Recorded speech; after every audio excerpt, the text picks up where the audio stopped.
Okay, next जो है question number 30। For a short dipole placed at origin O, the dipole moment P is along X axis as shown in the figure. तो ये question है JEE main 2025 physics का section A है। अब short dipole क्या होता है? The it consist of two equal and opposite charges, negative and positive q, separated by a small distance which is usually denoted by 2a। और जो dipole moment है इसकी जो डायरेक्शन जो रहती है that is from the negative to the positive. तो ये डायपोल मोमेंट है। अब यहाँ दिया भी है it's along the X axis. तो डायपोल मोमेंट जो होता है वो इधर charge into the distance between them होता है।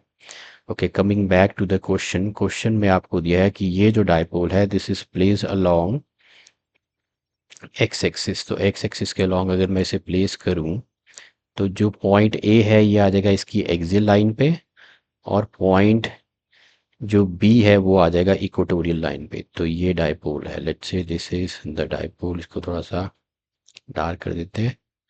Okay, now this is the dipole, negative q positive q, direction of the dipole moment.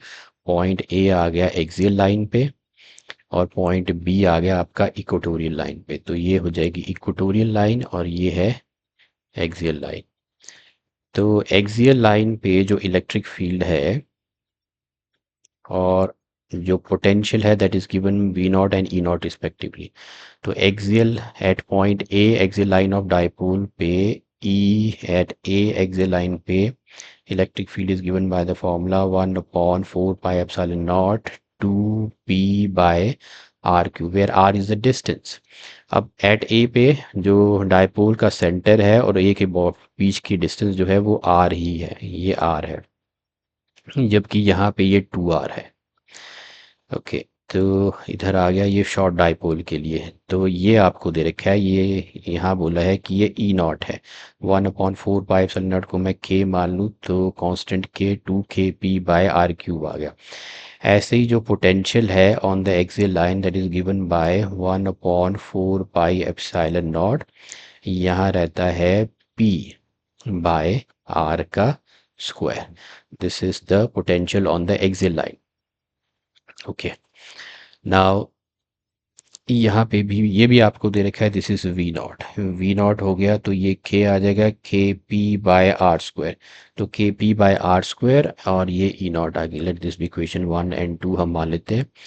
Potential at point ए हमने निकाल लिया, potential at point A and electric field at point ए। अब हम चलते हैं point B जो कि है इक्वेटोरियल लाइन पे।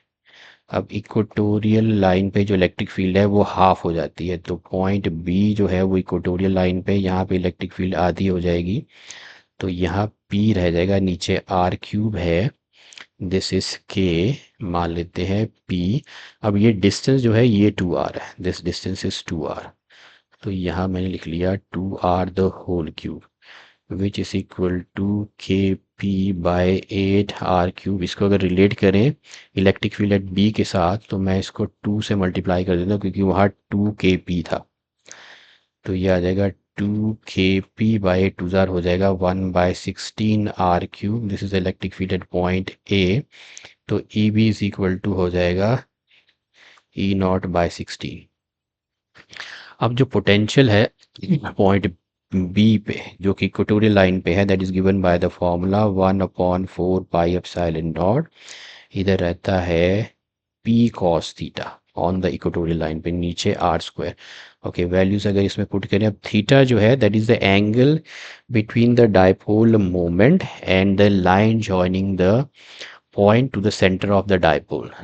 तो dipole moment line joining the equatorial point to the centre of the dipole angle है 90 डिग्री। तो कॉस 90। अब ये के मान लें p इंटू कॉस 90, वैल्यू डालने की ज़रूरत भी नहीं है क्योंकि कॉस 90 ज़ीरो हो जाएगा। तो ये पोटेंशियल एट पॉइंट बी हो गया ज़ीरो और इलेक्ट्रिक फील्ड एट बी जो है ई नॉट बाय 16 है।